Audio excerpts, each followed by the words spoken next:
Guys, eto, may bago tayong latest news na naman tungkol dito sa naging alitan nung mag-ama na nakakariton at etong naka-Hilux na pick-up na driver, no? So ngayon guys, kinagulat ng lahat ng sumabog yung video ngayon na itong si Pokwang.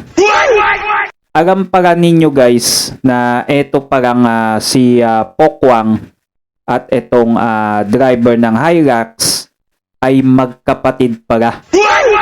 So kapatid niya pala itong nagtrending na nagbatok dito sa mag-ama, no? Itong tatay ng bata.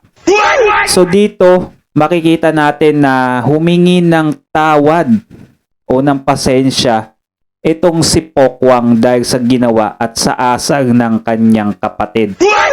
So ito guys, nag-trending to, bagong labas na video ni Pokwang na kung saan siya mismo ang humingi ng tawad. Yung ibang mga netizen ay hindi nagustuhan tong video ni Pokwang dahil na imbis na yung mismong lalaki o yung kapatid niya o yung driver ang humingi ng tawad sa video, ay si Pokwang ang gumawa. Sa tingin nyo guys, natutuwa ba kayo dito, no? Na imbis yung mismong gumawa ng video apology, etong si Pokwang, kahit wala namang kasalanan, si Pokwang ang humingi ng tawad, no? So nagulat ang lahat dito dahil kapatid niya para ito mismo.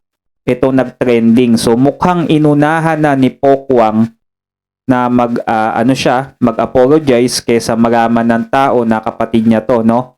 So dito ay inunahan na to ni Pokwang. So panoodin natin yung video ni Pokwang dito na humihingi siya ng tawad, no? So tingnan natin.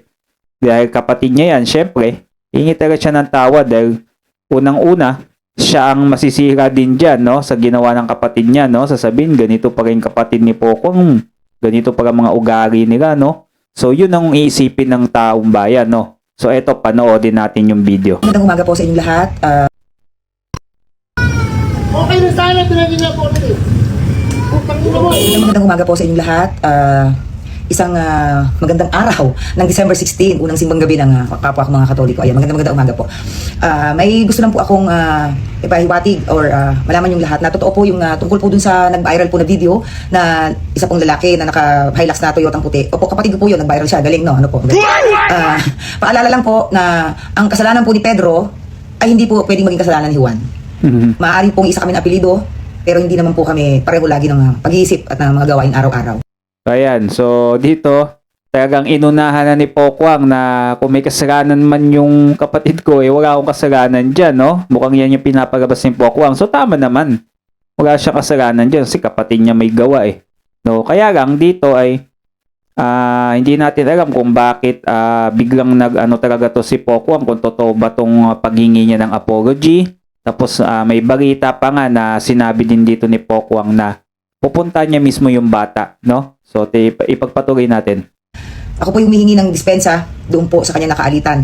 At lalong-lalo na po doon sa anak na babae. Pasensya ka na, iha. Dadalawin kita, ha? Wait lang, ha? Pupunta ang tipo. Ayan. Diyan, pasensya ka na.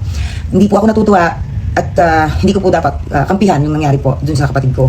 Hindi naman din po ako, kumbaga, siyempre nanay din naman po ako. Pero lagi po natin iisipin na lagi may other side of story. Pero sige po, sa amin na lang po yun. And humihingi po ako ulit ng kapatawaran doon po doon sa mag-ama.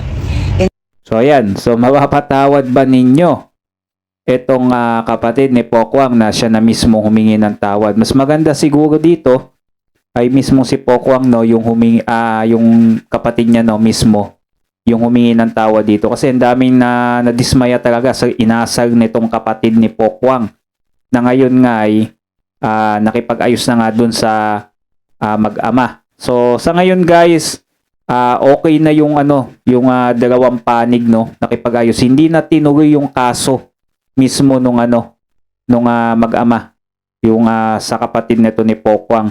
Kaya lang malaking kasiraan talaga to dito, lalo na dito kay Pokwang, no? Kahit hindi niya kasalanan kapatid niya eh. So mali pa din ang isipin at iisipin ng mga tao tungkol dito sa nangyari. So yan, so bagong latest update natin ngayon guys, latest news. So eto, confirm, totoo nga na kapatid talaga ni Pokwang yung nakakita nung mag-amang nakakariton, no? So yun na lang. So siya nga pala guys, no, bago natin tapusin yung video. Salamat sa 130 subscriber natin, no, na nag-subscribe dito sa ating munting channel. Sana tulungan ninyo ako guys na maabot natin yung 1,000 subscriber, no? Sa ganun ay maipagpatuloy natin yung mga iba't ibang mga video natin, mga latest news, mga latest trending o mga issue dito sa atin, no? Salamat kung kayo magsasubscribe at i-hit nyo yung notification bell na lagi kayong updated sa iba pa nating mga susunod na video. So yun na lang, salamat sa panonood.